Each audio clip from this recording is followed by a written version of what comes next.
Olá, meu querido amigo, minha querida amiga, que bom estar com você mais uma semana para nós estudarmos a lição. E o tema dessa semana é Mais Testemunhos sobre Jesus. Então, sem demora, vamos fazer uma oração para começar o nosso estudo. Querido Pai que estás nos céus, muito obrigado por tudo que o Senhor tem feito por nós e muito obrigado, Senhor, pela oportunidade de estudar a Sua palavra. Pedimos que esteja conosco, que esse estudo abra nossos olhos, em nome de Jesus. Amém. Eu espero que você já esteja aí com a sua Bíblia para nós lermos os versos juntos, ok? Então vamos começar pelo verso para memorizar, que está lá em João 12, 32, e diz assim: E eu, quando for levantado da terra, atrairei todos a mim mesmo. Jesus não apenas disse coisas impressionantes de si mesmo, sobre quem ele é, sobre de onde ele veio e quem enviou. Ele também mostrou tudo isso pelos milagres que realizou. Algumas pessoas testificaram abertamente sobre Jesus, e isso nós podemos ver lá em João 7,31. Quando vier o Cristo, fará porventura maiores sinais do que este homem tem feito? Jesus confirmou suas palavras com ações, que provavam a veracidade do que ele disse. À medida que Jesus ia fazendo sinais, curas e milagres, o povo ia se dividindo. Uns ficavam a favor de Jesus e outros contra. E a lição dessa semana examina a história de algumas pessoas que deram testemunho de Jesus. Em cada um desses incidentes são revelados alguns aspectos de Jesus. Juntos eles nos dão uma compreensão mais profunda de quem é Jesus, o Messias. Vamos para a nossa parte de domingo, então? O título é Humildade, João Batista testemunha novamente. Vocês lembram da lição 2, quando a gente falou de João Batista? E de que o testemunho dele levou Jesus a ter os seus primeiros 5 discípulos, que foram André, João, Pedro, Felipe e Natanael. Seria de se esperar que o próprio João Batista, dando o seu testemunho, ele saísse de cena. Mas ele reaparece diversas vezes no Evangelho de João. E é isso que nós vamos ver na Bíblia agora. Vamos então ler na nossa Bíblia João 3, do 25 ao 36. Acompanhe comigo na sua Bíblia. Ora, entre os discípulos de João e um judeu suscitou-se uma contenda com respeito à purificação. E foram ter com João e lhe disseram: Mestre, aquele que estava contigo além do Jordão, do qual tens dado testemunho, está batizando e todos lhe saem ao encontro. Respondeu João: O homem não pode receber coisa alguma se do céu não lhe foi dada. Vós mesmos sois testemunhas de que vos disse: Eu não sou o Cristo, mas fui enviado como seu precursor. O que tem a noiva é o noivo. O amigo do noivo, que está presente e o ouve muito, se regozija por causa da voz do noivo, pois esta alegria já se cumpriu em mim. Convém que ele cresça e que eu diminua. Quem vem das alturas certamente está acima de todos. Quem vem da terra é terreno e fala da terra. Quem veio do céu está acima de todos, e testifica o que tem visto e ouvido. Contudo, ninguém aceita o seu testemunho. Quem todavia lhe aceita o testemunho, por sua vez, certifica de que Deus é verdadeiro. Pois o enviado de Deus fala as palavras dele, porque Deus não dá o Espírito por medida. O Pai ama ao Filho, e todas as coisas tem confiado às suas mãos. Por isso, quem crê no Filho tem a vida eterna.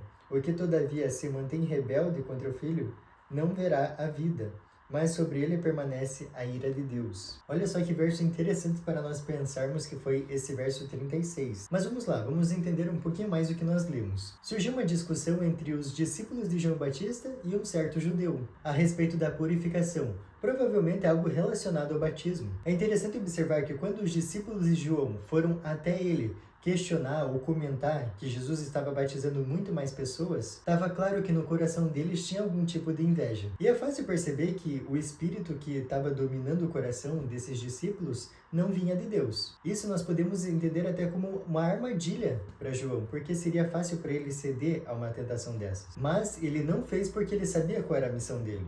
E ele explica isso também para os discípulos. João deixa claro que a missão dele era justamente preparar o caminho e ser uma testemunha de Jesus. Usando a ilustração de um casamento, João Batista se autodenomina amigo do noivo, tendo Jesus como noivo. A noiva, portanto, seria o povo de Deus. Então, em palavras que revelam a verdadeira grandeza de João, ele diz: Convém que ele cresça e que eu diminua. Esse verso é fascinante para nós refletirmos como ele tem sido usado na nossa vida. Convém que ele cresça e que eu diminua. Esse verso tem refletido no seu caráter? É um ponto importante a se pensar. Vamos então para a nossa parte de segunda-feira, e o título é Nova Compreensão do Messias. E nós vamos ler agora, lá no capítulo 1 de João, dos versos 32 ao 36, que diz assim: E João testemunhou dizendo: Vi o Espírito descer do céu como pomba e pousar sobre ele. Eu não o conhecia. Aquele, porém, que me enviou a batizar com água me disse: aquele sobre quem vires descer e pousar o Espírito, esse é o que batiza com o Espírito Santo. Pois eu, de fato, vi e tenho testificado que ele é o Filho de Deus. No dia seguinte estava João outra vez na companhia de 2 dos seus discípulos, e vendo Jesus passar, disse: Eis o Cordeiro de Deus. Os judeus esperavam o Messias que os libertasse de Roma. Tendo vivido muito tempo sob opressão, acreditavam que o Messias não apenas derrubaria o Império Romano, mas também os estabeleceria como uma nação poderosa. No entanto, as palavras de João, chamando Jesus de o Cordeiro de Deus, que nós podemos ver lá em João 1:29, provavelmente essas palavras foram mal interpretadas pelas pessoas que ouviram. Muitas delas não entenderam o que João Batista estava falando. Assim, João, com seu evangelho, pretendia mudar a compreensão dos judeus sobre o Messias, para que reconhecessem em Jesus o cumprimento das profecias. Olha só que importante o que nós falamos aqui. Muitas vezes, quando você vai com um viés já feito para ler a Bíblia, para estudar, você pode não entender tudo que a Bíblia tem a te dizer. Então é importante que você esvazie o copo para justamente conseguir compreender o que a Bíblia tem a te dizer. É muito importante nós pensarmos nisso. Quando no batismo de Jesus, João o apontou como o Cordeiro de Deus, nova luz foi projetada sobre a obra do Messias. A mente do profeta foi dirigida às palavras de Isaías: como o cordeiro foi levado ao matadouro. É interessante que João Batista afirma lá em João 1:31 que ele mesmo não conhecia Jesus. Então, de que maneira ele reconheceu Jesus como Messias? A resposta é que o próprio Deus já tinha falado para João. Isso nós podemos ver lá no verso 33 e 34, que diz o seguinte: aquele sobre quem vires descer e pousar o Espírito, esse é o que batiza com o Espírito Santo. E João continua falando, ele fala: pois eu mesmo o vi, e eu tenho testemunhado de que ele é o Filho de Deus. Então nós concluímos que o próprio Deus falou para João que Jesus era o Messias. E aí eu queria que a gente fizesse um exercício de lógica aqui.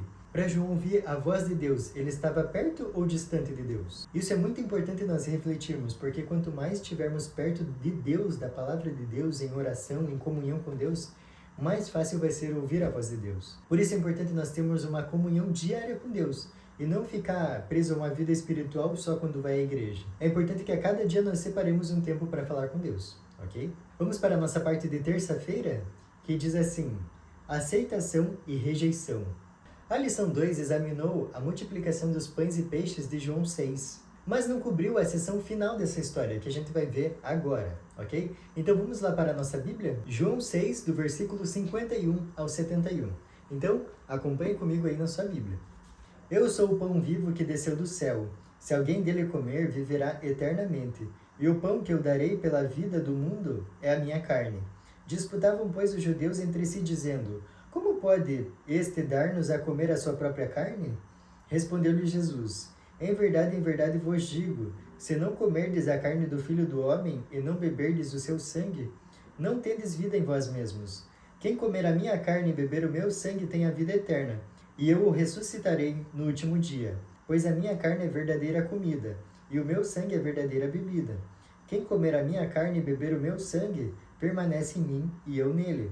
Assim como o Pai que vive me enviou, e igualmente eu vivo pelo Pai. Também quem de mim se alimenta, por mim viverá. Este é o pão que desceu do céu, em nada semelhante àquele que vossos pais comeram, e contudo morreram.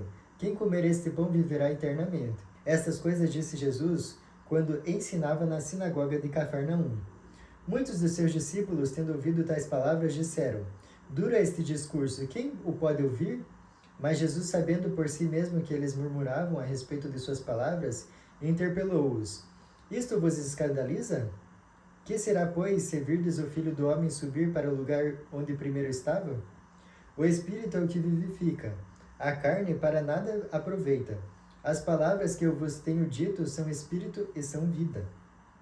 Contudo, há descrentes entre vós, pois Jesus sabia desde o princípio quais eram os que não criam e quem os havia de trair. E prosseguiu: por causa disso é que vos tenho dito, ninguém poderá vir a mim, se pelo Pai não lhe for concedido. À vista disso, muitos dos seus discípulos o abandonaram, e já não andavam com ele. Então perguntou Jesus aos 12, porventura quereis também vós, outros, retirar-vos? Respondeu-lhe Simão Pedro: Senhor, para quem iremos? Tu tens a palavra da vida eterna, e nós temos crido e reconhecido que tu és o Santo de Deus. Replicou-lhe Jesus: não vos escolhi eu em número de 12? Contudo, um de vós é do diabo. Referia-se ele a Judas, filho de Simão Iscariotes, porque era quem estava para traí-lo, sendo um dos 12. Eu quero novamente fazer uma recomendação da leitura do Desejado de Todas as Nações, tá? O capítulo que fala sobre essa multiplicação dos peixes é muito interessante e traz muitas lições para a nossa vida.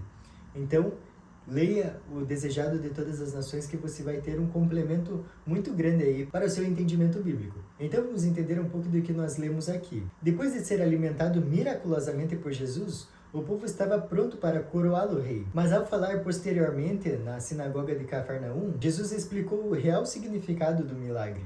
O significado espiritual. Jesus falou: eu sou o pão da vida. Jesus explicou que esse pão é a sua carne e ele daria a sua vida pelo mundo. Essa declaração de Jesus foi decepcionante para quem estava ouvindo ele, porque como nós já vimos anteriormente, eles esperavam um reino terrestre. E com essas palavras de Jesus ficava claro que ele não ia atender as expectativas do povo. Por isso, muitos dos seus discípulos abandonaram ele naquele momento. Do ponto de vista humano, isso deve ter sido muito difícil para Jesus. Porque quem não gosta de ser amado? Ao ver a multidão indo embora, Jesus perguntou ao seu círculo de amigos, os 12, se eles também queriam se retirar. Nesse momento, Pedro faz uma confissão impressionante, testemunhando acerca do que Jesus é e do que ele tem. E isso nós podemos ver lá nos versos 68 e 69, que ele diz assim: o Senhor tem as palavras da vida eterna, e nós temos crido e conhecido que o Senhor é o Santo de Deus. Essa convicção que Pedro tinha de Jesus, ela não é algo que se empresta, é uma convicção pessoal. Por isso que para nós termos uma convicção como essa, nós precisamos estar mais perto de Jesus. E como nós podemos estar mais perto de Jesus? Justamente através da comunhão com Ele, através do estudo da Bíblia, o estudo da lição, oração, entre tantas formas que nós temos de nos achegar mais a Cristo. Mas principalmente falando do seu amor. E quanto mais perto você estiver dele, mais você vai querer falar dele. Porque a própria Bíblia diz: a boca fala do que está cheio o coração. Avalie nesse momento como está o seu relacionamento com Jesus. Vamos então para a nossa parte de quarta-feira, que diz assim: o testemunho do Pai. O Evangelho de João começa dizendo que a palavra estava com Deus, ou seja, Deus Pai. Quando a palavra se tornou carne, o Espírito Santo testemunhou sobre Jesus, repousando sobre ele em seu batismo, que nós podemos conferir lá no capítulo 1 de João. Mas o Pai também deu testemunho de Jesus em seu ministério terrestre. Vamos ver na nossa Bíblia então, João 5, do 36 ao 38. E diz assim: mas eu tenho maior testemunho do que o de João, porque as obras que o Pai me confiou para que eu as realizasse, essas que eu faço, testemunham a meu respeito de que o Pai me enviou. O Pai que me enviou, esse mesmo é o que tem dado testemunho de mim. Jamais tendes ouvido a sua voz, nem visto a sua forma. Também não tendes a sua palavra permanente em vós, porque não credes naquele a quem ele enviou. Então vocês perceberam que Jesus relaciona o Pai com as obras e milagres que ele realizava?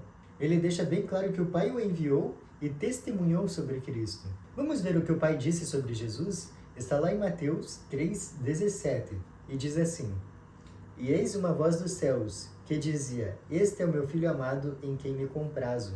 No batismo de Jesus, o Pai e o Espírito Santo se juntaram ao Filho, nessa ocasião, para iniciar o ministério de Jesus. Foi onde Deus Pai falou aquele verso que nós lemos ali em Mateus 3,17. Mas em um momento crucial do ministério de Jesus, o Pai falou mais uma vez.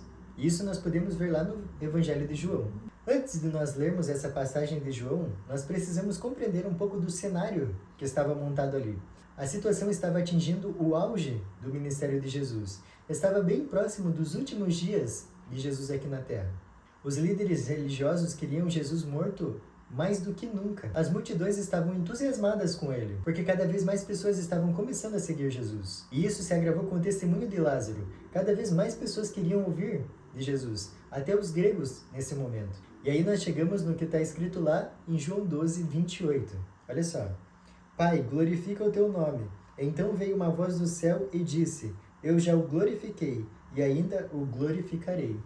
Então olha só que interessante, mais uma vez Deus fala com Jesus. Mais uma vez as pessoas podem ouvir a voz de Deus. E mesmo assim, muitas estavam com o coração duro. Isso é importante da gente pensar. Será que o nosso coração está tão duro que não ouve mais a voz de Deus? Quando nós vamos estudar qualquer história da Bíblia, nós precisamos tentar extrair o máximo de lições que pudermos. Então separe um tempo, releia, reestude tudo que nós vimos aqui para você tirar o máximo de lições, ok? Vamos então para a nossa parte de quinta-feira? O testemunho da multidão. João registra em seu livro várias ocasiões em que Jesus fez declarações ousadas sobre quem ele é. Vamos ver então uma dessas lá em João 7, do verso 37 até o 53. Então leia comigo. No último dia, o grande dia da festa, levantou-se Jesus e exclamou: Se alguém tem sede, venha a mim e beba. Quem crer em mim, como diz a Escritura, do seu interior fluirão rios de água viva. Isto ele disse com respeito ao Espírito que haviam de receber os que nele crescem, pois o Espírito até aquele momento não fora dado, porque Jesus não havia sido ainda glorificado. Então os que dentre o povo tinham ouvido estas palavras diziam: Este é verdadeiramente o profeta. Outros diziam: Ele é o Cristo. Outros, porém, perguntavam: Porventura o Cristo virá da Galileia? Não diz a Escritura que o Cristo vem da descendência de Davi e da aldeia de Belém, de onde era Davi? Assim houve uma dissensão entre o povo por causa dele. Alguns dentre eles queriam prendê-lo, mas ninguém lhe pôs as mãos. Voltaram, pois, os guardas à presença dos principais sacerdotes e fariseus, e estes lhe perguntaram: Por que não o trouxestes? Responderam eles: Jamais alguém falou como este homem. Replicaram-lhes, pois, os fariseus: Será que também vós fostes enganados? Porventura creu nele alguém dentre as autoridades ou algum dos fariseus? Quanto a esta plebe, que nada sabe da lei, é maldita.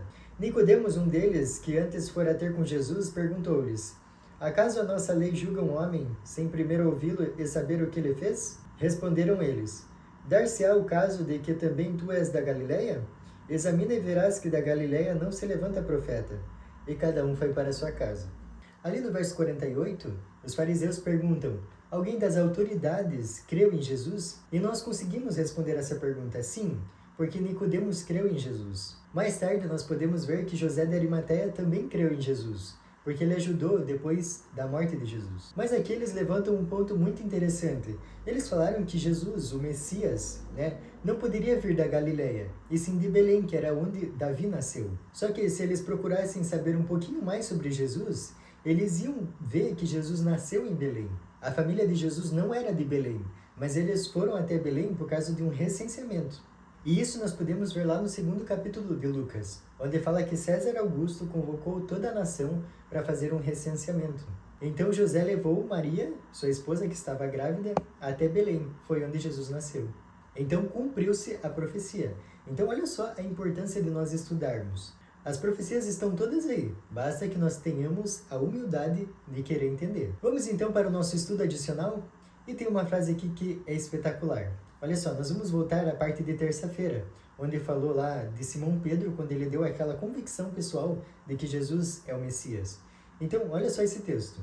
Para quem iremos? Não podiam se afastar dos ensinos de Cristo, de suas lições de amor e misericórdia, e ir para as trevas da incredulidade e para a perversidade do mundo.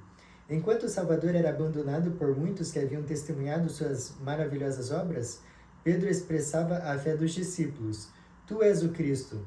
O próprio pensamento de perder essa âncora de seu coração os enchia de temor e pesar. Eu espero que, assim como Pedro, nós tenhamos também essa convicção de que Jesus é o Messias. E também tenhamos convicção da oportunidade que nós temos na mão. Não é à toa que você tem esse livro aí disponível na sua mão. Hoje nós temos a Bíblia de tantas formas que muitas vezes a gente não dá a importância que ela tem. Muitas pessoas já deram a sua vida em prol desse livro. E você, o que você tem feito? Você tem aproveitado essa oportunidade que Deus está te dando hoje? Então estude cada vez mais esse livro que veio das mãos de Deus. E eu espero você na próxima semana para nós continuarmos o nosso estudo, ok? Até mais!